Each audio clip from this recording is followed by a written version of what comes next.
Hello everyone, आज के class में हम क्लास 10th की एक एक्सरसाइज सॉल्व करेंगे। इसमें हम ग्रामर के क्वेश्चंस देखेंगे, उनके रूल्स को समझेंगे। तो देखिए आज की क्लास, पहला क्वेश्चन है आज का, do you like your new teacher, which word is an adjective. इसमें पूछा गया है कि कौन सा वर्ड जो है एडजेक्टिव है इस सेंटेंस में। Do you like your new teacher, तो एडजेक्टिव क्या होता है? एडजेक्टिव होता है जो किसी नाउन की विशेषता बताता है, ठीक है। जैसे कि फॉर एग्जाम्पल गुड बॉय, यहां पर जो नाउन है वो है बॉय, और इस बॉय की विशेषता कौन सा वर्ड बता रहा है? गुड, यानी अच्छा। तो जो वर्ड किसी नाउन की विशेषता बताता है उसको कहते हैं एडजेक्टिव। तो ऐसे ही यहां पर हमें देखना है कि इस सेंटेंस में एडजेक्टिव क्या है। तो यहां पर देखिए ये जो टीचर है ये क्वालिटी बता रहा है, यानी न्यू जो वर्ड है वो टीचर की क्वालिटी बता रहा है, ठीक है। तो यहां पर जो वर्ड है न्यू वो एडजेक्टिव वर्ड है। जो कैसा टीचर है? ये न्यू टीचर है ना। डू यू लाइक, यानी क्या तुम पसंद करते हो योर न्यू टीचर, अपने न्यू टीचर को। नेक्स्ट सेंटेंस देखिए, my brother and his companion are TV. यहां करेक्ट वर्ब फिल करनी है। तो देखिए यहां पर is, am, are, was verb के साथ वर्ब की फोर्थ फॉर्म यूज की जाती है। फोर्थ फॉर्म का मतलब है आईएनजी फॉर्म, यानी फर्स्ट फॉर्म में आईएनजी यूज करना है, फोर्थ फॉर्म। तो is, am, are, was verb के साथ वर्ब की फोर्थ फॉर्म यूज की जाती है। तो इज, एम, आर के साथ फोर्थ फॉर्म यूज की जाएगी, तो फोर्थ फॉर्म है ऑप्शन बी, ठीक है। Watching, my brother and his companions are watching TV. Next question देखिए, right one word for a hater of knowledge. Hater होता है नफरत करने वाला, नॉलेज यानी ज्ञान, और लर्निंग यानी सीखना, यानी सीखने से और ज्ञान से नफरत करने वाला। ऑप्शन ए है बिब्लियोफिल, ऑप्शन बी है मिसोगाइनिस्ट, ऑप्शन सी है मिसोलॉजिस्ट, और ऑप्शन डी है फिलोलॉजिस्ट। तो देखिए इसका सही ऑप्शन है जो ज्ञान से और लर्निंग यानी सीखने से नफरत करता है उसको कहते हैं हम मिसोलॉजिस्ट, यानी ज्ञान से नफरत करने वाला। अगला क्वेश्चन देखिए, never shall you forget I. इसको हमें रीऑर्डरिंग करना है, सही से लिखना है इसको। देखिए यहां पर सबसे पहले लिखते हैं सेंटेंस में सब्जेक्ट। तो सब्जेक्ट क्या है इसमें? सब्जेक्ट है आई हो गया। उसके बाद लिखते हैं हेल्पिंग वर्ब। हेल्पिंग वर्ब क्या है? शैल, आई शैल। उसके बाद लिखते हैं मेन वर्ब। मेन वर्ब है, देखिए नेगेटिव सेंटेंस है तो यहां पर नेगेटिव वर्ड यूज करेंगे इसके साथ में, यानी नेवर। उसके बाद देखिए यहां पर नेवर आएगा। उसके बाद यूज करेंगे मेन वर्ब फॉरगेट। उसके बाद यूज करते हैं मेन वर्ब के बाद ऑब्जेक्ट। तो यहां लिखेंगे हम यू। तो देखिए कौन सा सेंटेंस सही है इसमें? I shall never forget you. तो option B is the right answer. I shall never forget you, मैं तुम्हें कभी नहीं भूलूंगा, ठीक है। नेक्स्ट सेंटेंस देखिए, which of the following sentences has correct punctuation marks, यानी कहां पर ये पंक्चुएशन मार्क्स जो है वो सही लगा हुआ है। तो देखिए पहला सेंटेंस जो है, during our journey to Chennai we slept, read and write. ये सेंटेंस सही है, लेकिन यहां पर एक चीज देखिए, यहां पर ये स्मॉल लेटर यूज किया है और यहां पर कॉमा आना चाहिए जो नहीं है। दूसरा सेंटेंस ये, during our journey to Chennai, comma we slept, comma read and played cards, ठीक है, तो ये जो ऑप्शन बी है यही जो है सही सेंटेंस है, option B is the right answer. ठीक है, यहां पर देखिए इसमें कॉमा यूज नहीं किया गया है, ना यहां पर कॉमा यूज किया गया है, ऐसे ही यहां पर भी कॉमा यूज नहीं किया गया है। तो सही जो सेंटेंस है वो है during our journey to Chennai we slept, read and played cards. Next question देखिए, what did she ask you to do, identify the underline part of speech. यहां पर जो अंडरलाइन वर्ड दिया हुआ है पूछा गया है पार्ट ऑफ स्पीच का कौन सा पार्ट है। ठीक है, तो देखिए ये शी होता क्या है, जो सेंटेंस में एज अ सब्जेक्ट यूज किया करते हैं उसको कहते हैं हम प्रोनाउन। और प्रोनाउन क्या होते हैं, जो किसी नाउन की जगह पर यूज किए जाते हैं, इस्तेमाल किए जाते हैं, उसको कहते हैं प्रोनाउन। तो शी जो है वो प्रोनाउन है, option D is the right answer. ठीक है, प्रोनाउन है ये। अगला क्वेश्चन देखिए, दीज बुक्स टू मी, तो यहां पर देखिए एक वर्ड यूज किया गया है बुक्स। बुक्स जो है वो प्लूरल नाउन है, यानी प्लूरल नाउन है बुक्स। ठीक है, और प्लूरल नाउन के साथ प्लूरल वर्ब यूज की जाती है। यहां पर देखिए इज बिलोंग, ये एक सिंगुलर वर्ब है। ठीक है, इज बिलोंग सिंगुलर वर्ब है। हैज बिलोंग, ये भी सिंगुलर वर्ब है, सिंगुलर सब्जेक्ट के साथ यूज की जाएगी। और यहां पर बिलोंग्स जो है ये भी एक सिंगुलर वर्ब है। तो जो हमारा सब्जेक्ट है वो प्लूरल है, तो प्लूरल वर्ब के साथ प्लूरल वर्ब यूज की, प्लूरल नाउन के साथ प्लूरल वर्ब यूज की जाती है, और सिंगुलर नाउन के साथ सिंगुलर वर्ब यूज की जाती है। तो यहां पर बुक्स जो है वो प्लूरल नाउन है, तो उसके साथ यूज करेंगे हम बिलोंग। ठीक है, option C is the right answer. अगला क्वेश्चन देखिए, right one word for a person living permanently in a certain place. यहां पर लिविंग यानी रहना वाला, परमानेंटली स्थायी रूप से, इन अ सर्टेन प्लेस एक किसी निश्चित जगह पर स्थायी रूप से रहने वाले पर्सन को क्या बोलते हैं। तो देखिए ऑप्शन ए है रेजिडेंट, ऑप्शन बी है नेटिव, ऑप्शन सी है डोमिसाइल और ऑप्शन डी है सब्जेक्ट। तो बताइए उसको क्या कहते हैं। तो सही ऑप्शन है डोमिसाइल, यानी स्थायी निवासी। ठीक है, domicile, option C is the right answer. अगला क्वेश्चन देखिए, चूज द करेक्ट स्पेलिंग। यहां पर सही स्पेलिंग करेक्ट करनी है।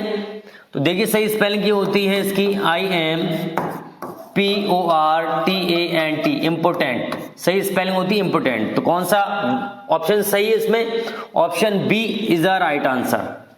ठीक है, स्पेलिंग आपको याद रखना पड़ेंगे एग्जाम में। अगला क्वेश्चन देखिए, ही रीड्स दिस बुक, इसको हमें पैसिव में बदलना है।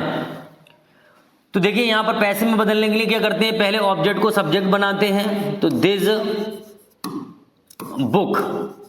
ठीक है, यहां पर देखिए वर्ब की फर्स्ट फॉर्म यूज की गई है, ये प्रेजेंट इंडेफिनिट टेंस है, तो यहां पर पैसिव की वर्ब में यूज करेंगे इज एम आर, तो बुक्स के अकॉर्डिंग लगेगा इज। उसके बाद वर्ब की थर्ड फॉर्म रेड, और सब्जेक्ट को बनाएंगे ऑब्जेक्ट, तो बाय हिम। ऐसे आपको एग्जाम में बनाकर देखना है, जिससे आप आसानी से ऑप्शन को फाइंड आउट कर सकते हैं। तो बताइए कौन सा ऑप्शन इसका सही है। तो सही ऑप्शन है option C, option C, this book is read by him. यहां पर देखिए this book is read by me लिखा हुआ है, जो कि सब्जेक्ट में ही है, तो ये तो होगा नहीं। उसके बाद देखिए यहाँ वॉज लिखा हुआ है, ये भी गलत है, और यहाँ पर हैज लिखा हुआ है, जो ये भी गलत है। ठीक है, तो option C is the right answer. अगला क्वेश्चन देखिए, what is time dash your watch. यहाँ करेक्ट प्रीपोजिशन यूज करना है। तो इसमें पूछा गया है तुम्हारी घड़ी में कितने टाइम हुआ है। तो अगर इसका सेंस देखा जाए तो इसमें ऐसा लगता है कि इनका यूज करेंगे, तुम्हारी घड़ी में कितना टाइम हुआ है, लेकिन ऐसा नहीं है। यहां पर इनका यूज नहीं करते हैं, तुम्हारी घड़ी में कितना टाइम हुआ है इसमें यूज करते हैं ऑप्शन डी, यानी बाय का यूज करेंगे। ठीक है, what is the time by your watch. ठीक है, यानी इस टाइप से पूछते हैं कि तुम्हारी घड़ी में कितना समय हुआ है, तो वहां पर मैं के लिए बाय का यूज करते हैं। अगला क्वेश्चन देखिए, the young boy run away, छोटा लड़का भाग गया। यहां अभी इससे पहले भी हमने क्वेश्चन देखा था कि एडजेक्टिव को फाइंड आउट करना है। तो ये क्या है? एडजेक्टिव। तो एडजेक्टिव को फाइंड आउट करना है। एडजेक्टिव वो वर्ड होता है जो किसी नाउन की क्वालिटी बताता है। तो यहां पर जो वर्ड है, देखिए यहां पर है नाउन बॉय, और बॉय की क्वालिटी कौन बता रहा है? ये यंग। यंग का मीनिंग होता है छोटा लड़का। तो ये क्वालिटी बता रहे, कैसा लड़का? छोटा लड़का। तो यहां पर यंग जो है वो एडजेक्टिव वर्ड है, तो option A is the right answer. ठीक है। अगला क्वेश्चन देखिए, he is helpful to me, change into future indefinite tense, यानी इस सेंटेंस को फ्यूचर इंडेफिनिट टेंस में चेंज करना है।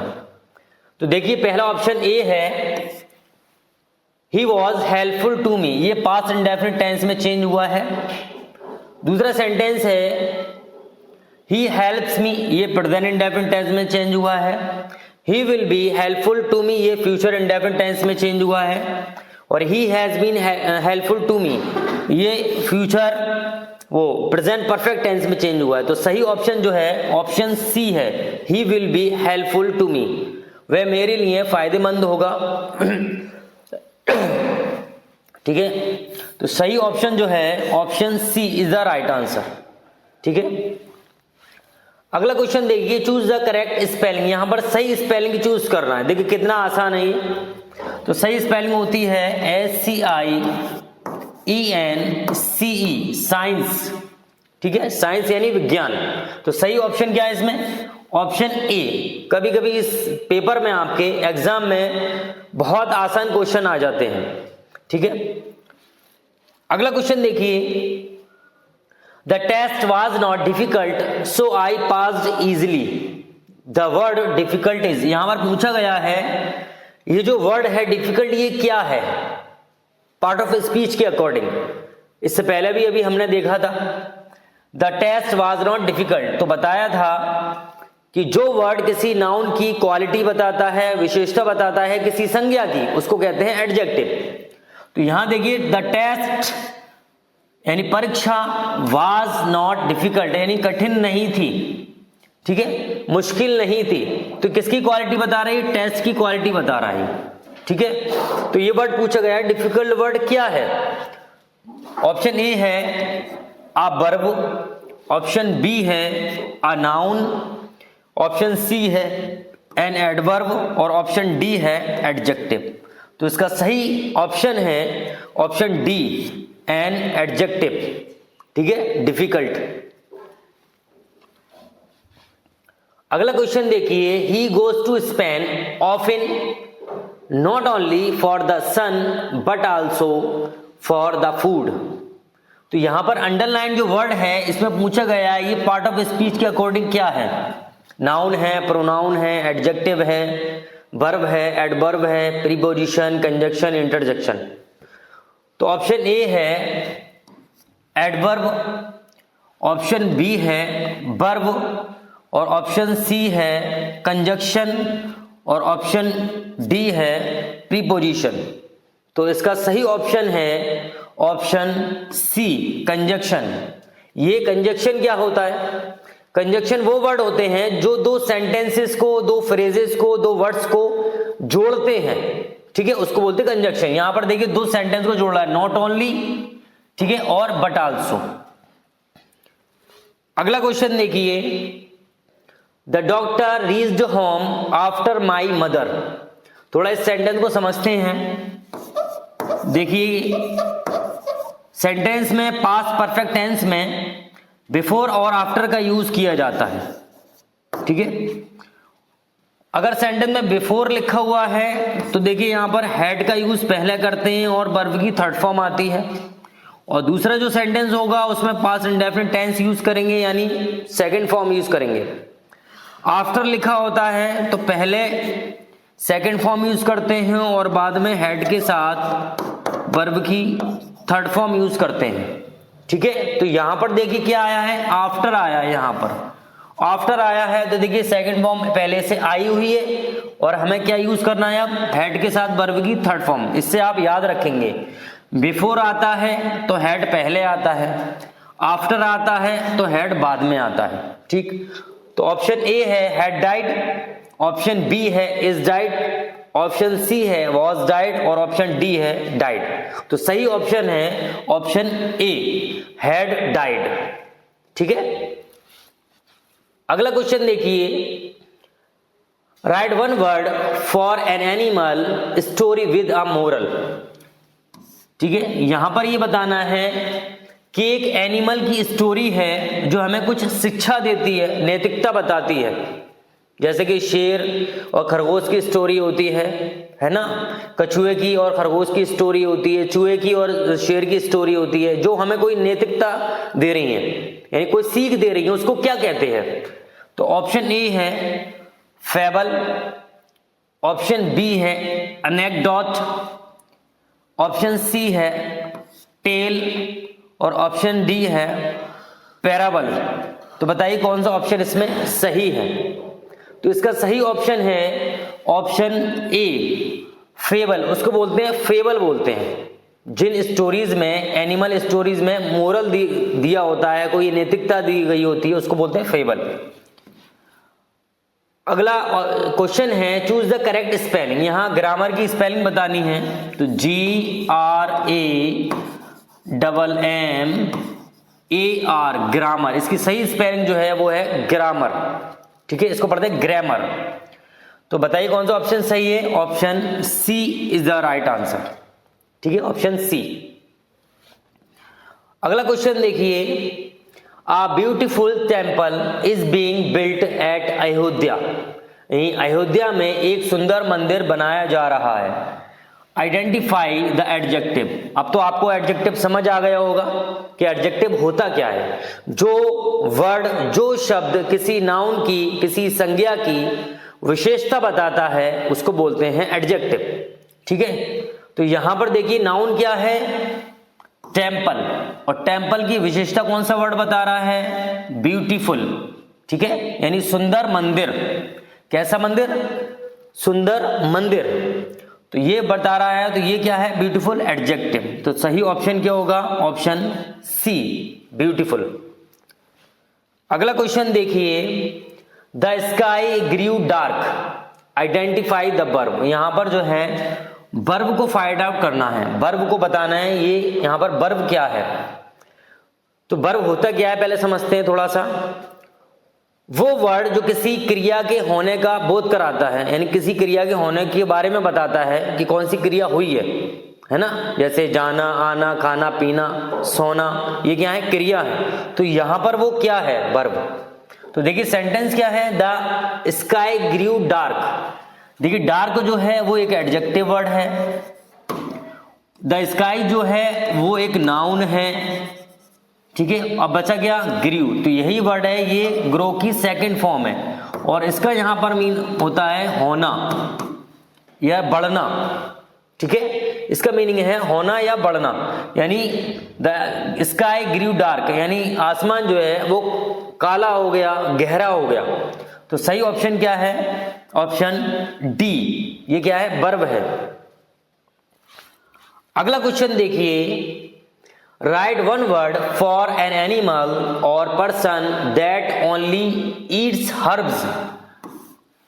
यहां पूछा गया है कि एक एनिमल और एक पर्सन का नाम बताइए, एक व्यक्ति का नाम बताइए जो केवल हर्ब्स खाता है। हर्ब्स का मतलब होता है सब्जियां, यानी शाक और सब्जियां खाता है, उसको क्या बोलते हैं? उसको क्या कहेंगे? सब्जियां, हर्ब्स। ऑप्शन ए है कार्निवोर, ऑप्शन बी है हर्बीवोर, ऑप्शन सी है ओमनीवोर और ऑप्शन डी है हर्ब ईटर। तो बताइए सही ऑप्शन क्या होगा? जो हर्ब्स खाते हैं, सिर्फ जैसे पेड़ पौधे है ना, सब्जियां, उसको उनको क्या बोलते हैं? चाहे एनिमल हो, पर्सन हो, उसको क्या बोलेंगे? तो इसका सही ऑप्शन है हर्बीवोर, शाकाहारी जंतु। ठीक है, उसको बोलते हैं शाकाहारी जंतु या शाकाहारी जीव, हर्बीवोर। अगला क्वेश्चन देखिए, my shoes are made leather. इस क्वेश्चन को थोड़ा समझते हैं। यहां पर देखिए वर्ड आया है मेड, तो देखिए यहां पर मेड के बाद ऑफ का यूज भी होता है और मेड के बाद फ्रॉम का यूज भी होता है, और दोनों ही ऑप्शन में यहां पर दिए गए हैं। तो आप कैसे पहचानेंगे कहां से लगाना है? तो देखिए यहां पर अगर कोई चीज बनने के बाद अपनी फॉर्म को चेंज ना करे, फॉर एग्जाम्पल जैसे लकड़ी से कुर्सी बनाई गई, ठीक है, तो अब इस कुर्सी में लकड़ी हमें दिखाई देगी, विजिबल होगी उसमें, ठीक है, तो ये कहाँ क्या होगा, यानी इसमें लकड़ी दिख रही है। ऐसे ही लकड़ी से कागज बनाया जाता है, लकड़ी से ही, तो क्या कागज में लकड़ी विजिबल होती है, दिखाई देती है? नहीं, ठीक है। तो कोई चीज बनने के बाद वो चीज विजिबल है, दिख रही है, तो वहां यूज करते हैं हम मेड ऑफ। और जो चीज नहीं दिखती, इनविजिबल होती है, जैसे लकड़ी से कागज बनाया गया, उसमें लकड़ी हमें दिखती नहीं है, तो वहां यूज करते हैं फ्रॉम। तो अब यहां पर समझते हैं यहां पर क्या आएगा। तो यहां पर देखिए क्या बनाया गया है, शूज। अब शूज अगर लेदर से बनाए जाएंगे तो वहां हमें दिखेंगे कि विजिबल होगा कि वहां पर लेदर, ठीक है, हमें दिखाई देगा वो। तो यहां पर क्या यूज होगा, यहां पर यूज होगा ऑफ, यानी उसमें लेदर दिख रहा है तो ऑफ। तो सही ऑप्शन क्या होगा, ऑप्शन सी, ठीक है, ऑप्शन सी। अब देखिए यहां पर बाय का यूज भी करते हैं, तो बाय का यूज तब करते हैं जब किसी के द्वारा बनाई गई हो, ठीक है। अगला क्वेश्चन देखिए, it is raining heavily, change the sentence into present perfect continuous tense.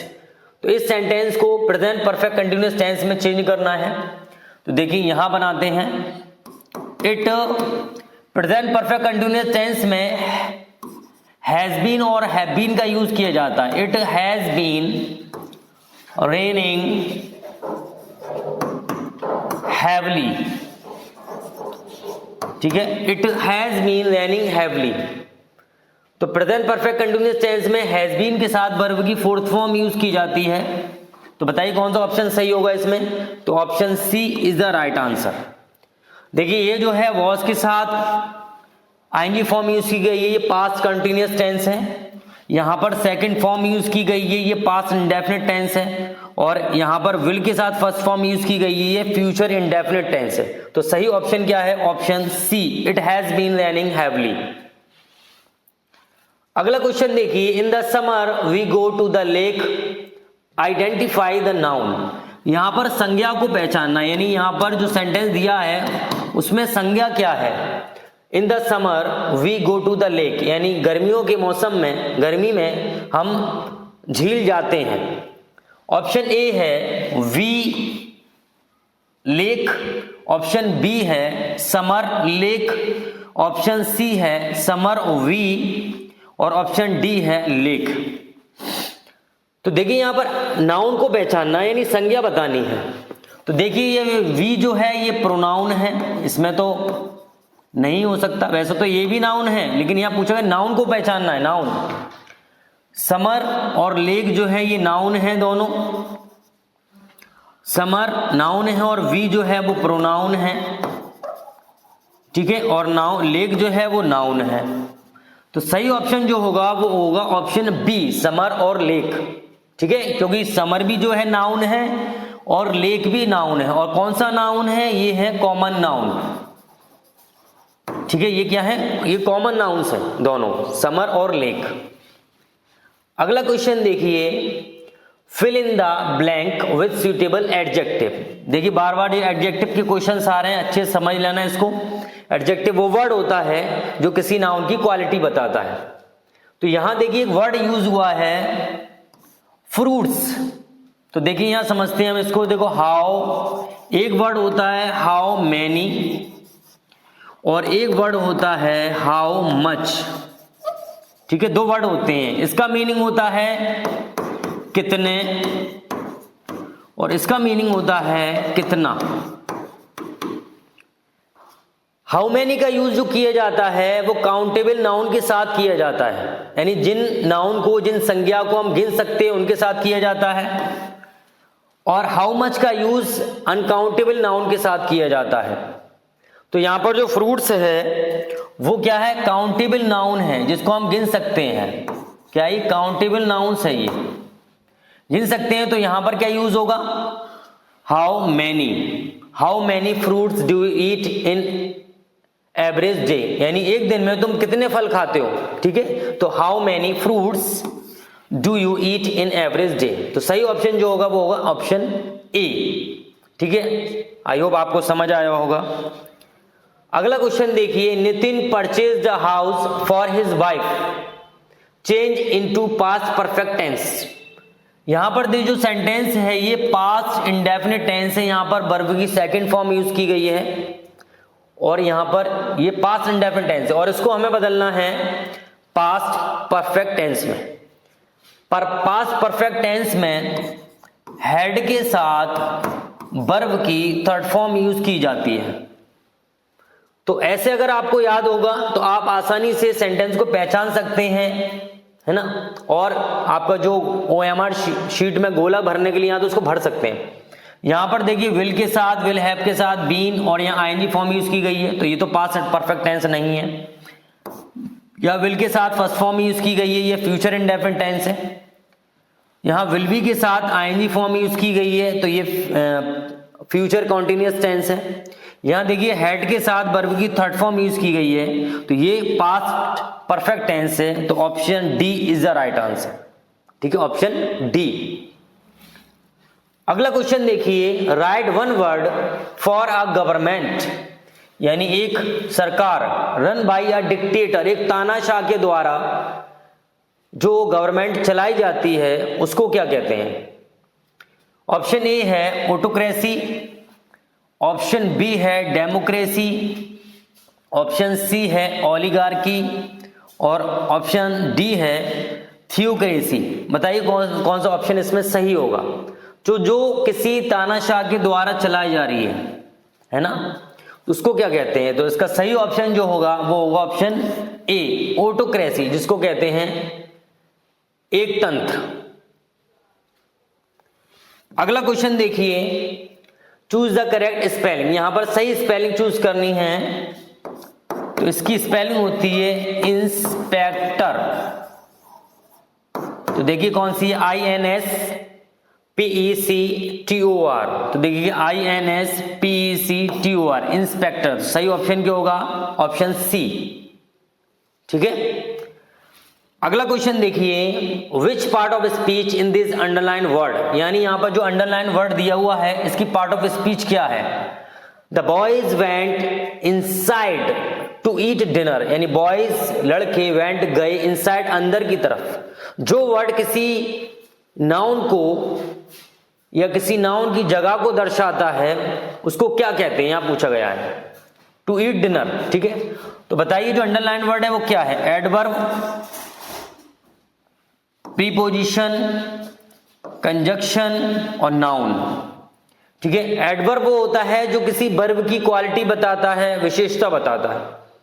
Preposition वो होता है जो किसी नाउन का किसी जगह पर होना बताता है। और कंजक्शन वो होते हैं जो दो सेंटेंसेस को जोड़ते हैं। और नाउन वो होते हैं, नाउन जो किसी का नाम होता है, किसी जगह का नाम, किसी व्यक्ति का नाम। तो सही ऑप्शन होगा ऑप्शन बी, प्रीपोजिशन। अगला क्वेश्चन देखिए, the Ganga is a Holi river. यहां फिर वही सेम क्वेश्चन पूछा गया है। ये इंपॉर्टेंट क्वेश्चन है आपके एग्जाम के लिए, जो आपके एग्जाम में पहले आ चुके हैं। ये वो क्वेश्चन है, ये 2022 के क्वेश्चन हैं सारे जो आ चुके हैं। तो एडजेक्टिव पूछा गया है, वही वर्ड बताना है जो नाउन की क्वालिटी बताता है, विशेषता बताता है। तो यहां पर देखिए, यहां पर नाउन क्या है, नाउन है देखिए गंगा है, लेकिन इससे पहले कोई वर्ड एडजेक्टिव वर्ड नहीं है जो क्वालिटी नहीं बता रहा। द जो है वो एक आर्टिकल है। ठीक है, द जो है वो आर्टिकल है और रिवर नाउन है और इसकी क्वालिटी बता रहा है ये होली। होली का मतलब होता है पवित्र, यानी गंगा कैसी रिवर है, पवित्र नदी है। तो यहां एडजेक्टिव वर्ड पूछा गया है, तो सही ऑप्शन क्या होगा, ऑप्शन सी, होली। अगला क्वेश्चन देखिए, अगला क्वेश्चन है, if my father to market he will buy books for me. यहां थोड़ा समझते हैं इसको, इस क्वेश्चन को। यहां देखिए एक सेंटेंस में जो है विल के साथ वर्ब की फर्स्ट फॉर्म यूज की गई है और ये कंडीशनल सेंटेंस है। ये दिख रहा है आपको, कंडीशनल सेंटेंस है। हिंदी में अगर ट्रांसलेट करते हैं इसको, तो हिंदी जब ट्रांसलेट करेंगे दोनों ही सेंटेंस में ऐसे लगेगा ये फ्यूचर इंडेफिनिट टेंस है। अगर मेरे पिताजी बाजार जाएंगे तो वो मेरे लिए किताबें खरीदेंगे। दोनों ही सेंटेंस जो है फ्यूचर इंडेफिनिट में उसको ट्रांसलेट कर सकते हैं, यानी उसकी हिंदी जो निकलेगी वो फ्यूचर इंडेफिनिट में निकलती है। लेकिन जो पहला सेंटेंस जो होता है कॉमा से पहले, यानी इफ के साथ जो सेंटेंस यूज होता है वो प्रेजेंट इंडेफिनिट टेंस में यूज होता है, यानी वर्ब की फर्स्ट फॉर्म यूज की जाती है। तो यहां पर समझते हैं, देखिए यहां पर दो फर्स्ट फॉर्म दी गई हैं, एक तो ऑप्शन ए में दी गई है और एक ऑप्शन बी में सी में दी गई है। ठीक है, तो सब्जेक्ट के अकॉर्डिंग यूज करना है। सब्जेक्ट के अकॉर्डिंग जो वर्ब यूज की जाएगी वो होगी ऑप्शन सी, यानी गोज। ऑप्शन बी जो है वो एक प्लूरल वर्ब है जो प्लूरल सब्जेक्ट के साथ यूज की जाएगी। ठीक है, तो यहां पर जो आएगा वो गोज आएगा। If my father goes to market, अगर मेरे पिताजी, यदि मेरे पिताजी बाजार जाएंगे तो मेरे लिए किताबें खरीदेंगे। अगला क्वेश्चन देखिए, right one word for a person who lands. Lands का मीनिंग होता है उधार देना, जो उधार देता है मनी, पैसे, at high rate of interest, यानी ऊंची दरों पर, यानी पैसे उधार देता है वो ब्याज पर, उसको क्या कहते हैं, ऐसे व्यक्ति को क्या कहेंगे? ऑप्शन ए है यूक्सोरियस, ऑप्शन बी है शाइलॉक, ऑप्शन सी है सोलवेंट और ऑप्शन डी है यूजरर। बताइए कौन सा ऑप्शन सही होगा। जैसे देखा है आजकल लोग जो है पैसे को जो है अधिक ब्याज पर जो है उधार देते हैं, तो उसको बोलते हैं सूदखोर, और सूदखोर को इंग्लिश में बोलते हैं यूजरर। Option D is the right answer. ठीक है, उसको बोलते हैं क्या? सूदखोर, सूदखोर। अगला क्वेश्चन देखिए, यहां रीऑर्डरिंग करना है, इसको सही सेंटेंस बनाना है। तो देखिए यहां क्वेश्चन मार्क लगा हुआ है सेंटेंस में और क्वेश्चन वर्ड भी है। तो सबसे पहले क्वेश्चन वर्ड देखते हैं किसमें है। सिर्फ एक ही सेंटेंस में क्वेश्चन वर्ड आया है, तो सही ऑप्शन जो होगा वो यही होगा, who has taken my book.